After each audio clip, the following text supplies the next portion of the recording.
Alhamdulillahirabbil alamin wassalatu wassalamu ala alihi washabihi wa bisawli syadu wasyudiyan berkaitan kisah Qolis wallahu ta'ala bikitabil aziz wa la ta'kulu amwalakum bainakum bil batil wa tadlu biha ila buka ta'kulu amwalakum min amwalin nas bis wa antum ta'lamun.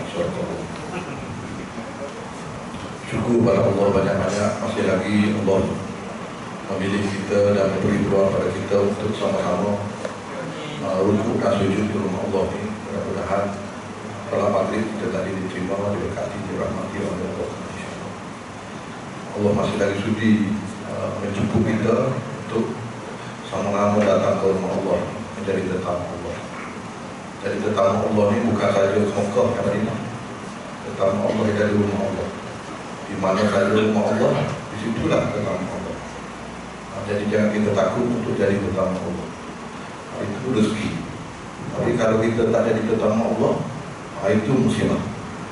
Itu selama mana kita menjadi tetamu Allah, insyaAllah kita akan sentiasa dinaungi oleh Allah. Tapi kalau kita bukan tetamu Allah, masalah. Sebab kita akan jadi tetamu selain daripada Allah. Ada tetamu manusia, tetamu setan, ataupun tetamu harta. Ini yang tak nak kita elakkan. Lepas tu selama mana kita ada hayat, ada kesihatan, ada masa, jadilah kita sentiasa menjadi tetamu Allah. Pasal bukan semua orang layak kan menjadi tetamu Allah. Dipilih. Kadang-kadang kita alhamdulillah kawan tu dapat pergi jadi tetamu Allah. Sekali semua itu. Jadi 5 kali semua, 5 kali sehari. Kita tak fikir yang itu lagi banyak. Sebab itu kita fikir betul-betul dalam kehidupan kita ni. Selama mana kita sihat, selama mana kita tidak ada apa-apa yang boleh menghalang kita, sentiasalah kita jadi tetamu Allah. Di mana saja kita berada. Bukan saja dalam kat kita kan, mana-mana kita berada, ada Allah panggil, jadilah tetamu Allah. Itu sepatutnya kita faham dalam konteks kita sebagai hamba Allah. Allah sebut dalam Quran tadi saya baca, wala ta'kulu amwalakum bainakum bil batil. Jangan kamu makan harta sesama kamu ni secara tidak sah, secara haram. Waktu dulu bihadukan kamu bawa harta kamu ni ke mahkamah. Pasal kita ada kabel, kita ada kenal lawyer, kita kenal ada buah, kita ada hakim, bawa ke mahkamah. Tidak perlu nafariqam min amwalin nas, supaya dapat makan harta itu secara tidak sah. Wa antum bil ism, secara berdosa. Wa antum tak, dan kamu tahu itu bahawasanya ini harta ini tak sah, tapi kamu bawa juga ke mahkamah untuk kamu makan harta itu secara tidak sah, dan kamu tahu bahawa sebenarnya itu berdosa. Betul? Ini Allah sebut 1500 tahun lama. Berarti bila Allah sebut ni, sentiasalah berlaku sampai bila-bila. Lepas tu kita sentiasalah kita doa pada kita kena sentiasa jadi hamba Allah. Bila jadi kih macam ni, pasal dia jadi hamba harta. Dia nak harta orang secara tidak sah. Dan biasanya kih harta ni ialah anak beranak, bukan orang lain kan, adik-adik, mak dengan ayah, anak sama ayah. Ini kenapa? Kerana harta nombor satu, bukan hamba nombor satu. Sebenarnya saya baca ayat itu sebenarnya satu tajuk akhbar pada 5 bulan lalu kan, bulan tapi tahun ni lah kan, bulan ni lagi lah, 5 bulan 1 baru ni.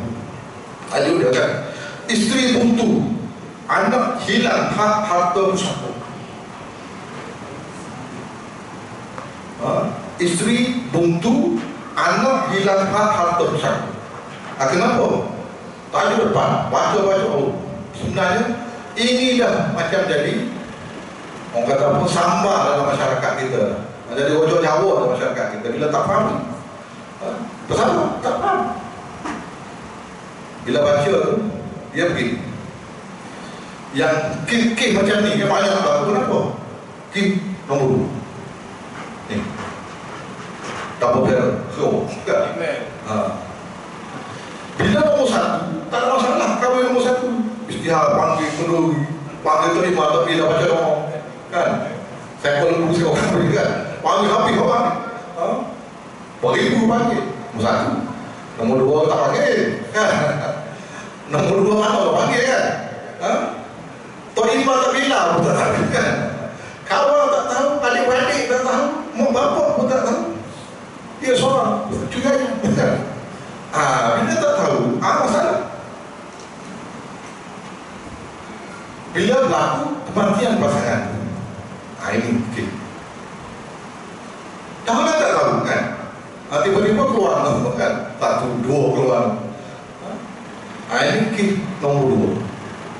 Jadi kalau siapa yang ada nombor dua, kena beritahu kan? Pergi register, pergi beritahu. Sebenarnya berkeh pun dah. Bila kahwin tu, memang senyap-senyap tu dah takut bergaduh dengan isteri dan sebagainya.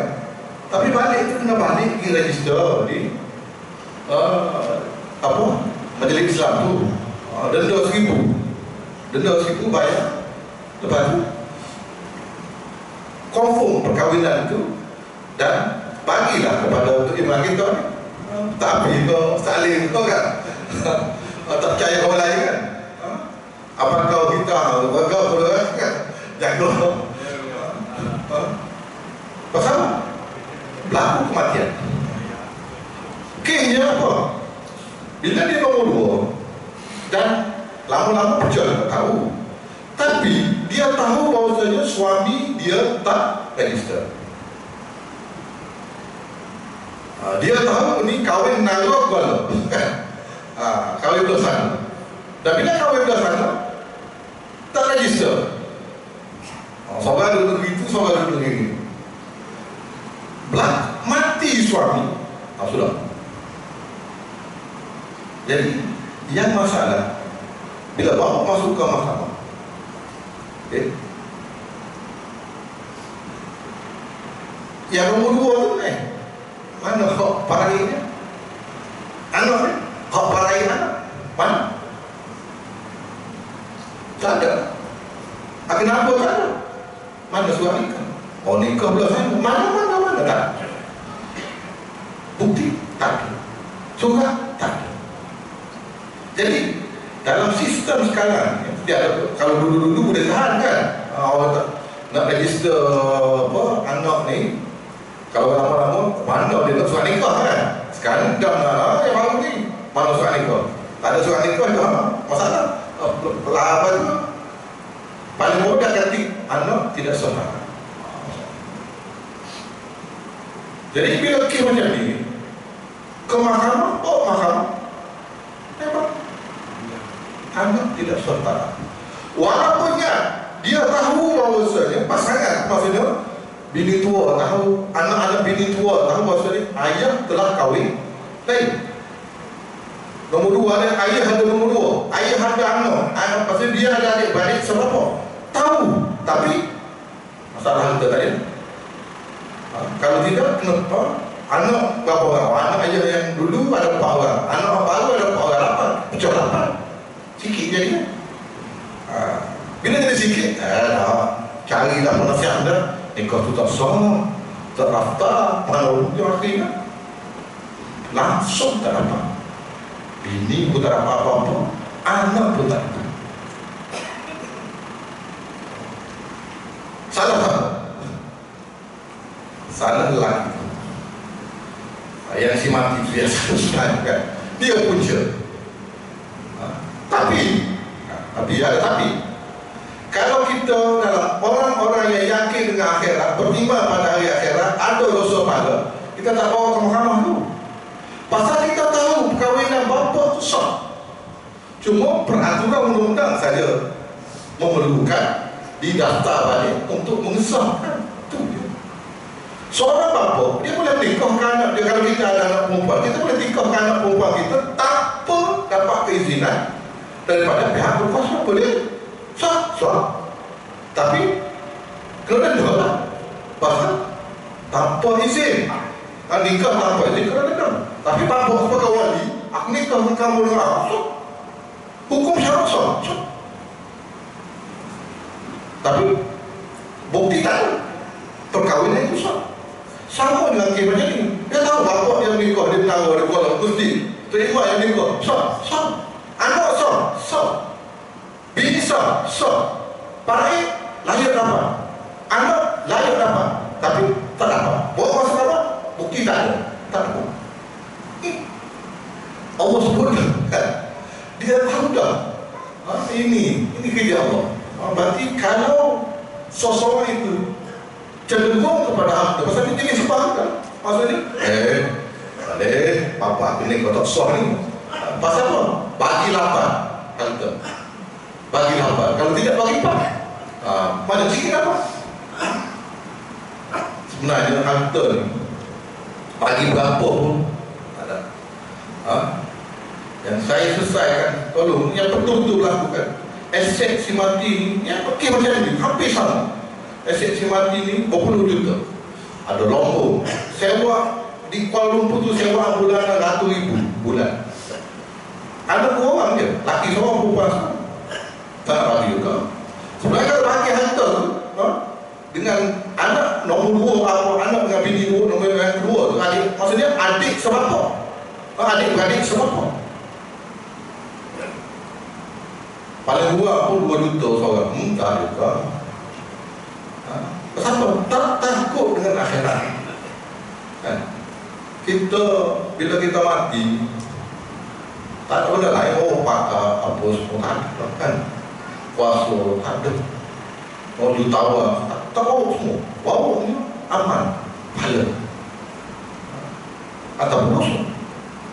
Yang boleh kita berniaga di akhirat, di lubang kubur nanti. Sebab tu kita bila ada hayat berlomba untuk buat pahala, bukan untuk buat dosa. Tapi kalau kita makan harta haram, Allah, kita dapat bukan saja dosa jariah. Dosa kita bagi pada anak kita, bagi pada cucu kita. Wow.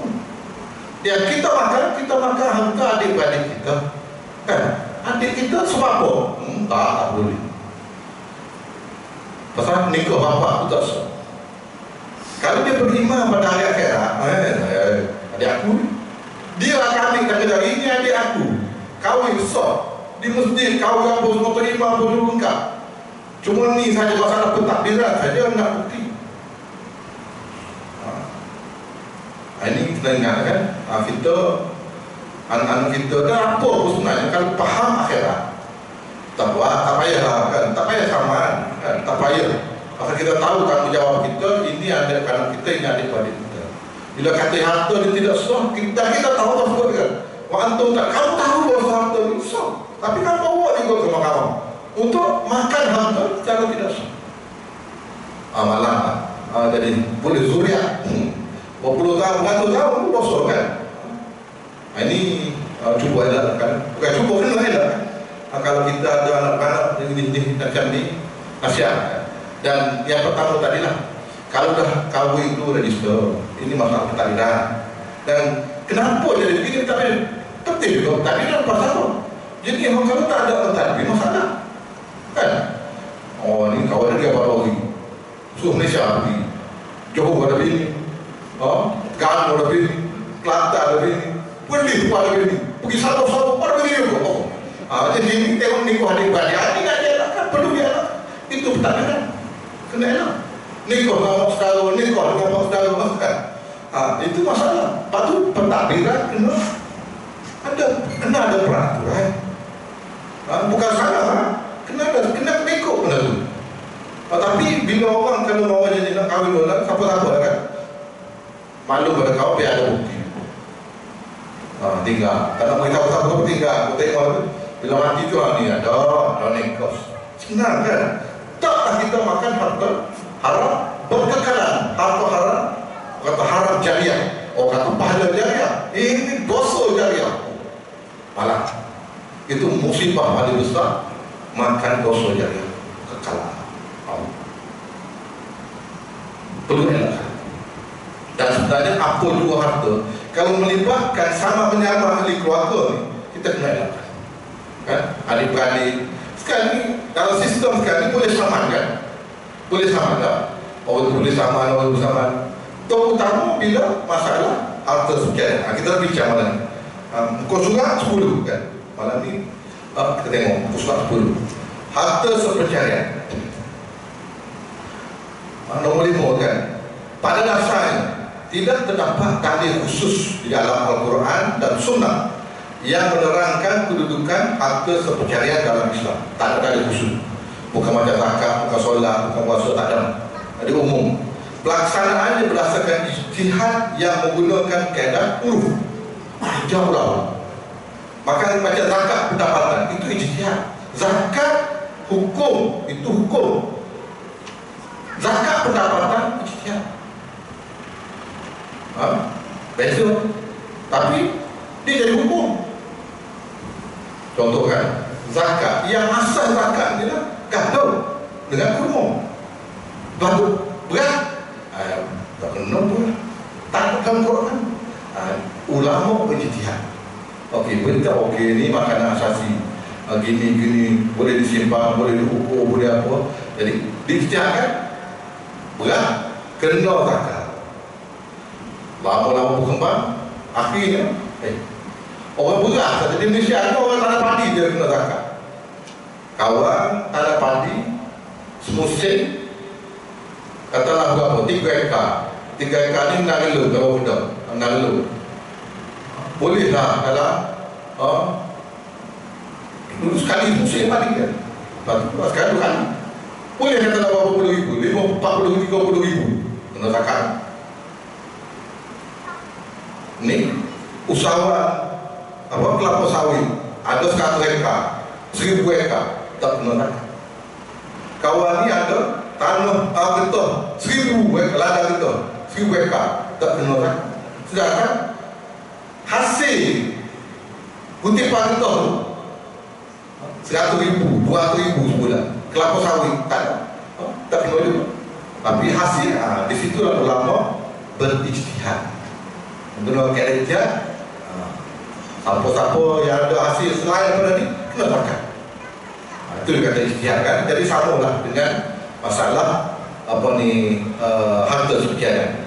Ijtihad ulama yang menggunakan kaedah uruf. Dalam perundangan uruf ni adat. Dalam kaedah hukum dengan al-adat muhkamah. Adat menjadi hukum. Adat kebiasaan jadi hukum. Lepas tu adat dia berbeza. Adat di kedai lain, adat di keluarga kita kena hormat. Kadang-kadang kita jadi rigid, ni tak sesuai dengan. Dah tengok masyarakat macam mana kan? Adat di situ macam mana. Pergi ke Afrika lain adat kan? Adat kita tahu dulu adat kita. Mana ada hari jadi, tak ada. Apa boleh jadi? Tak ada kan? Tapi lagi ada sambut tua-tua bersambut lagi jadi kan? Kita orang diubah lagu selamat pada tua kan? Dulu happy birthday kadang tukar-tukar Allah lagi tukar rumah. Itu adat. Tadi dalam keadaan adat. Dalam negara kita adat bila tetap pengaruh nama salih apa barang beli kek kena ada nilai pun ada. Itu adat kan? Tak ikut tak payah. Tapi nak ikut ikut lah. Tapi dia bukan menjadi hukum. Pasal ini rutin masyarakat. Itu adat yang tak menjadi hukum. Tapi kalau kita tiba-tiba tak boleh ditolak, itu menjadi perkara dalam masyarakat tak faham tentang budaya setempat. Tak sama budaya setempat ni. Kalau dia ada Asia semua, birthday dia bagi apa? Kain kapal. Kain kapal.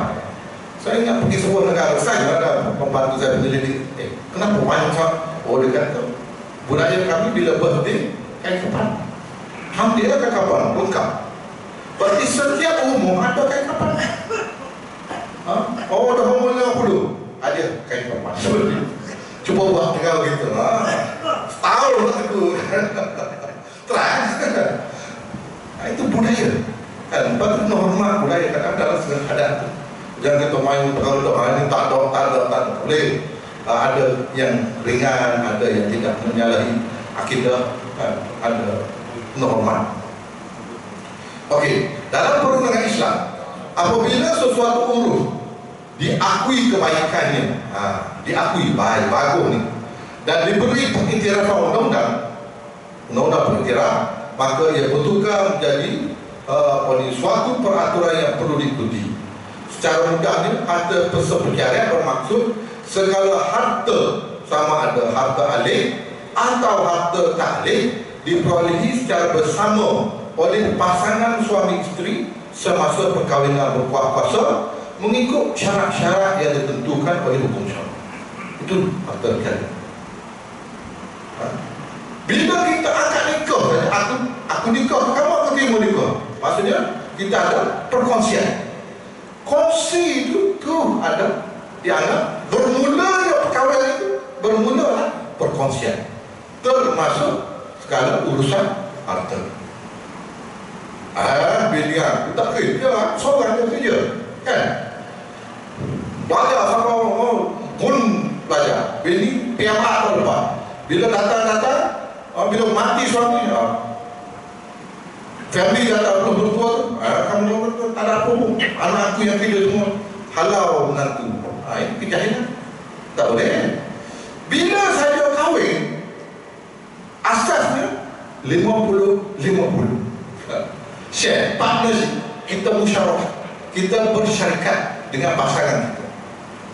Apa saja hasil adalah hasil perkongsian patut.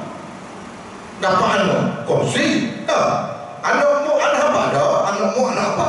Bukan anakmu saja. Semua hasil, maksudnya tanah, rumah, tunai, rumah, semuanya adalah kongsi. Jangan kita ingat, ini tak bekerja, tak ada harta aku belakang. Walaupun nama kita, harta sepercayaan. Kita sebenarnya dari sudut kata, harta sepercayaan tiada ketetapan kata tertentu, tak ada yang tertentu. Ia terbuka. Ia bergantung kepada putusan mahkamah dengan melihat kepada takat sumbangan pemohon. Maksudnya, kalau kita nak tuntut harta sepercayaan, kena mohon di mahkamah. Bukan boleh main kuasa pintu macam Israel itu. Hanya aku selalu cakap, tak boleh, kan? Kena tuntut di mahkamah. Faham di mahkamah, tuntut harta sepercayaan. Pasangan, suami atau isteri boleh tuntut. Ingat, harta sepercayaan bukan saja untuk isteri, suami boleh tuntut. Bila bini mati, suami boleh tuntut harta sepercayaan. Bila suami mati, bini boleh tuntut harta sepercayaan. Pasangan dia dan anak-anak pun boleh tuntut. Kalau kita muak yang mati, dia fight mahkamah, tuntut harta sepercayaan dengan bapa ada. Sekarang banyak batu dia. Sama mak dia, sama bapak dia. Terutama apa? Bila bapak kahwin lain atau ibu kahwin lain. Ni kata bapa dulu, ni rumah bapa dulu, anggap. Sama juga anak pun. Kalau bapa kahwin lain, ini rantai mama ni, ini mama, ini akhirnya sama bapa. Ini tak elok lah. Tapi berlaku sekarang. Kalau kita tak didik dengan faham tentang akhirat, tentang benda-benda ni, memang berlaku. Dia kosak peguam, dia kenal boleh. Kamu boleh dapat harga sekian-sekian ni untuk atur jalan, kan? Sedangkan dia sama mak dia, Allah, sama bapak dia, selisih dia faham. Kalau kita percaya akhirat, tak payah, kan? Tunggu mak mati lah apa semua. Tapi kalau bapak dan mak tak berlaku, dia dah berlaku. Ada juga kadang-kadang wajar, kita kata ada kewajaran juga, terlalu apa tak peduli langsung pada anak-anak ni.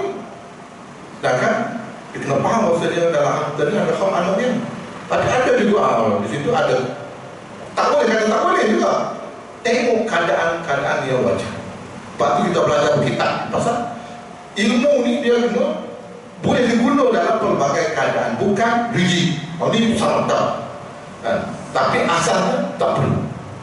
Itu kena jaga hubungan kita dengan bapa kita, kena jaga hubungan kita dengan ibu kita. Tapi dalam keadaan yang tertentu saja, spesial sangat, wajarlah kita bawa runding dulu dengan mak bapa dulu sebelum sama ni. Malu kita ke orang, kan? Semua orang tahu bila bicara mahkamah. Jadi kadar tak tahu berapa, ikut kadar sumbangan. Dia biasa dalam mahkamah, putusan yang lalu, seorang perempuan tak bekerja, Suami saja bekerja, siap malam bekerja, suami isteri tak bekerja rumah, cari manuk dan sebagainya. Apa sumbangan isteri? Biasanya statement daripada hakim, kenapa? Menenangkan suami. Itu sumbangan isteri. Bahasa senang tu, menenangkan suami. Tak kenapa? Cari manuk, tak pergi hantar tarikan. Ambil anak sekolah, tak ada pahamnya. Bini ambil, makan bini manuk. Bini jatuh, kan? Semangat tu. Antara kita dikaki apa Pak baby apa semua tu kan, baby center apa tu, 500, 700. Kalau 5 orang, pergi kali ni. Basuh baju, basuh bikin minum air apa semua kita, serika baju semua. Menenangkan suami. Jangan boleh ingat tak ada sumbangan. Sebab tu dalam Islam, apa saja usaha lahama kasabatu wa alaiha, apa saja yang usaha baginya perempuan apa usaha laki, suami kerja di luar, isteri kerja dalam, apa kerja sumbangan. Cuma tak ada seling gaji. Dia isteri dia berkat kan? Kita ada seling gaji, dia tak ada seling gaji, tapi dia ada seling malaikat kan? Ada seling pahala. Kena faham tu. Pasal pahala ni benda akhir, bukan benda dunia. Dia ada sumbangan dia, supaya apa